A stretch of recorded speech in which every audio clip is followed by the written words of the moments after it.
Hi, my love. Oh, I missed you so much. Can you see what I'm wearing? I'm wearing it for you. I can't see you. Can you see me now? No. Okay, wait. Now. No. Okay, hold on. Now. No. Okay, hold on. Wait. Can you see me now? No. And now? No. And now? No. I'm gonna try. Work till I die. I'm gonna fail and get up, 'cause I'm not giving up on my dream. Hey gorgeous, and welcome to my channel. I'm Kopano, and this is How I Do Things, a show where you send me your questions and I'll let you know how I would do things. Now you can take it as entertainment or use it as advice. Use it, don't use it, take it. Don't take it, do what you will with it. I'm just letting you know what I would do if I was in your shoes. Listen, I'm no professional. I am no professional at all. I'm just letting you know what I would do if I was in your shoes, okay? We straight? We understand each other? Listen here, there's this question that has been sent to me so many times. This is one of the top 10 questions.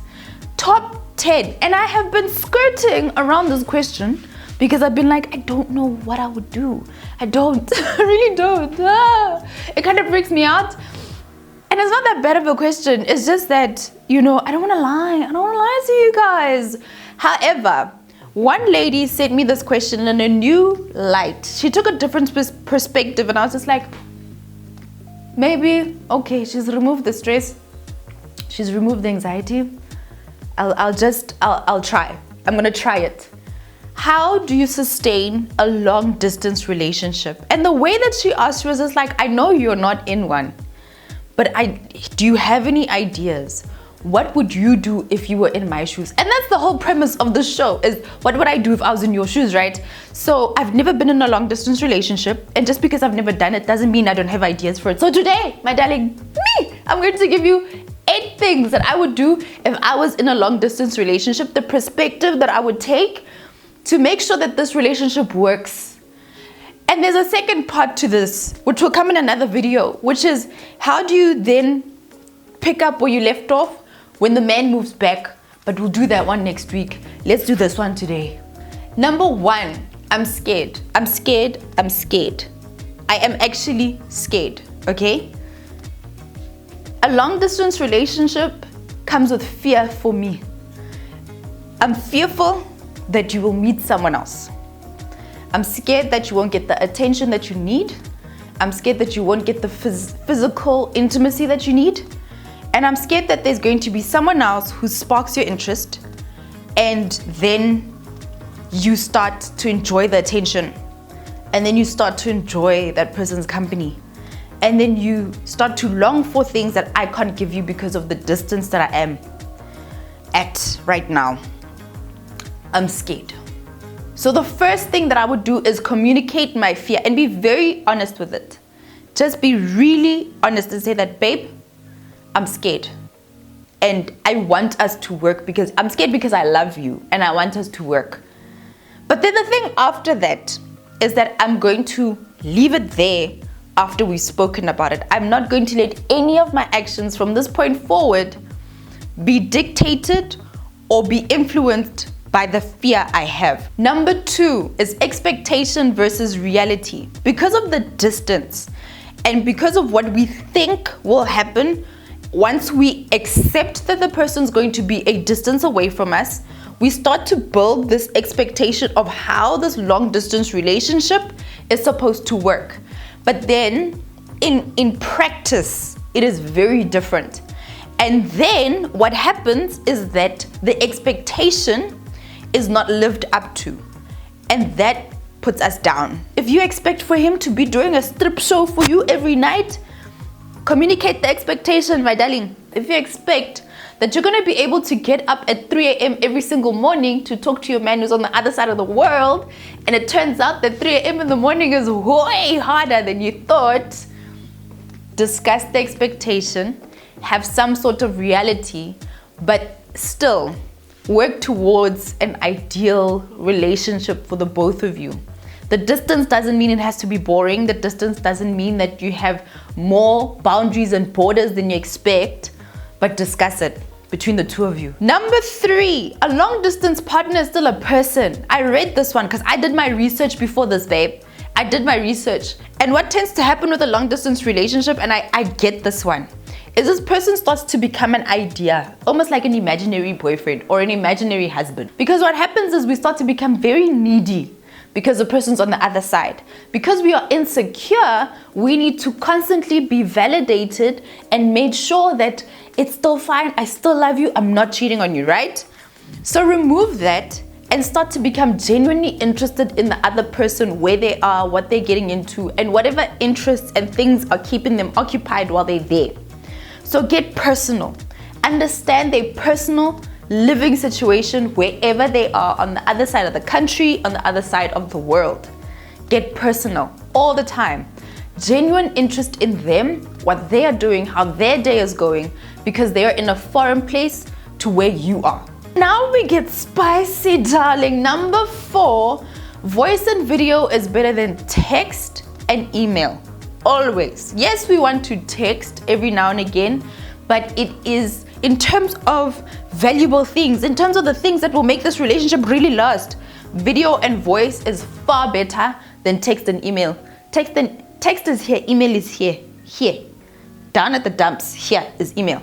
So you want to keep video as number 1, voice is number 2, then texting as number 3, but here at the bottom, the loser at the bottom of the race is email. So always prioritize those 2. That's where we're aiming for in our relationship. And you know what, the video, date night can still be date night. Which leads me to number 5, nudes. Are we sending nudes? I don't know, guys. This is the one that freaks me out. I'm just like, I am scared. Personally, I am scared. Okay. I'm scared of nudes being leaked. I know I'm not Paris. I'm not Kim Kardashian either. But nudes on the virtual internet. My heart is racing already. Like, if me and this man as boyfriend and girlfriend break up and he's got pictures of my boobies, of my bum, what can happen? What? No. I'm not sure about this one. Not sure. Even like just a sexy little dance show for him on video call. Still. This one you guys are going to have me with, because I'm just like, what if, my guy? What if it leaks, eh? But definitely, so on the topic of nudes, definitely there has to be sexy time, even though it is a long distance relationship. How do you navigate sexy time in a long distance relationship? This is then the question of masturbation in marriage and masturbation in a relationship. Is it allowed? Can you actually have long distance loving over the phone? How I see it is that in our relationship, we speak about our boundaries of masturbation. If it is something that you are comfortable in a relationship, honey, get yourself a book on these things. Instruction manuals on how you can make this long distance loving go down. Because yes, it is important. Ne? And yes, that level of vulnerability can still be experienced in the long distance form. But it is something that you communicate. The problem with our sexual intimacy in our relationships is that we're too scared to talk about it up front. Ne? So bring the topic up. Talk about it. And most probably, you are shy or he is shy to say exactly what you want. So have communication and topic conversation starters. So a podcast, an article, a book that you order for him and send it to him via DHL, so that the conversation can be started. But those things, podcasts, books, articles, are great because they explore the topic already, so that some of the awkward things that you are scared to say have already been said in the podcast and have already been said in the article. Now, our African brothers, no, don't like to beat the beef themselves. And the topic of masturbation in marriage, and your husband is on that side of the world and you are this side of the world, may be a bit awkward because we don't grow up with these conversations. But bring it up. Because if the both of you are on the same side of the masturbation conversation, then you can move on beautifully, nicely. Number 6, long distance date night. Now we already have these expectations about how date night is gonna go. He's gonna have his glass of champagne and I'm going to have my meal this side, he's gonna have his meal that side. Right, let me tell you how this is gonna go for moi, okay? I look for any excuse to be extra for no reason. That's why I wake up at 5 a.m. and I do my makeup, honey. So, he's in China, I'm in South Africa, and now we have to have date night. I'm going to take the responsibility to make date night talala, okay? So this is what I'm going to do. I'm going to go into my computer, I'm going to go into my Uber Eats, I'm going to go into my delivery services. And I'm going to make sure that Thursday when it's date night, what is going to arrive at his place at the right time. Timing is key. You need to get your world clock in order. I'm going to make sure that the meal he's going to eat arrives that day, as well as the outfit. I'm just going to get him some leather panties and a whip with chains. So, husband has discovered this thing that if I was in a long distance relationship, he was in England and I'm in South Africa, and I wanted this date night thing to work out, what I would do is I'd get this program called NordVPN, which allows me to have a remote IP address. So if I am in South Africa, it may be difficult for me to order food, Uber Eats, whatever it is online in a different country, because they'll realize that, babe, you're not in the country. This is some programs. If you struggle with this and you can't do it, get NordVPN. It allows you to have a remote IP address. So as a South African, I can say that I am in England, so that when I order for my man, it's got the right time and it's got the right location, and I won't be blocked because I'm on the other side of the world. And this just leads me to number 7. Because I'm extra, because I just like looking for reasons to just do the most, don't overcompensate. Yes, I want to surprise him. Yes, I just want him to feel as though I'm still around by random deliveries, sending him random videos of myself every now and again. Don't overcompensate because of the long distance relationship.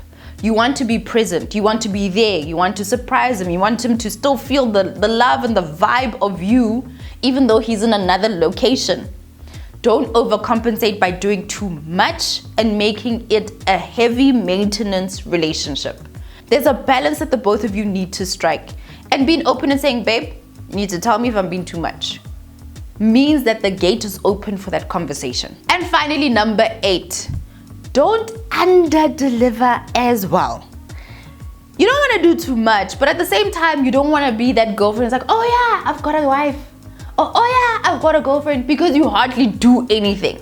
So if you're not sending those surprises, if you're not doing those little extras here and there, it may be that you're doing, need to do a little bit more. Put a little bit more effort. Don't under-deliver because you're scared of being a burden to your man in a different location. The biggest thing about a long-distance relationship is social media is around. And we are posting Insta stories, we are on Facebook, we are tweeting. And sometimes when you have a long distance relationship, social media knows more about your life than your man does. Is a problem. Your man must always know more about you, your life, and what is happening. He needs to know more than social media. And it's not a thing about permission, but it's a thing about he needs to always have the inside track in your life.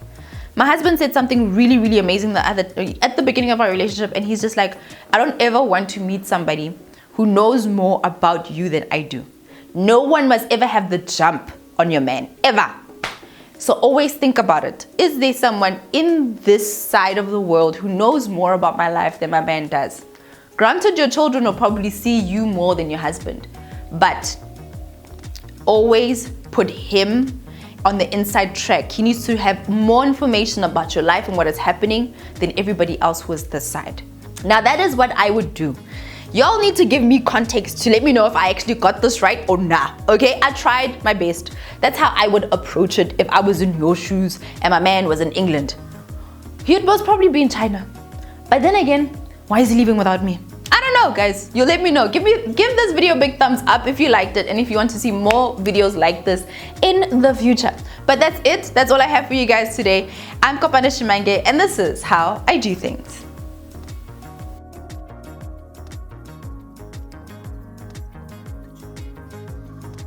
Hey gorgeous, and thank you so much for making it right until the end. Long distance relationships are a tricky one, and I hope that I delivered on what you asked for. Now, if you have not subscribed to my channel, click on this button right here. It will help you to subscribe, and feel free to binge watch. Head over to my website, www, to download my free ebook, The 7 Hacks to Boosting Your Confidence. Until next time, bye.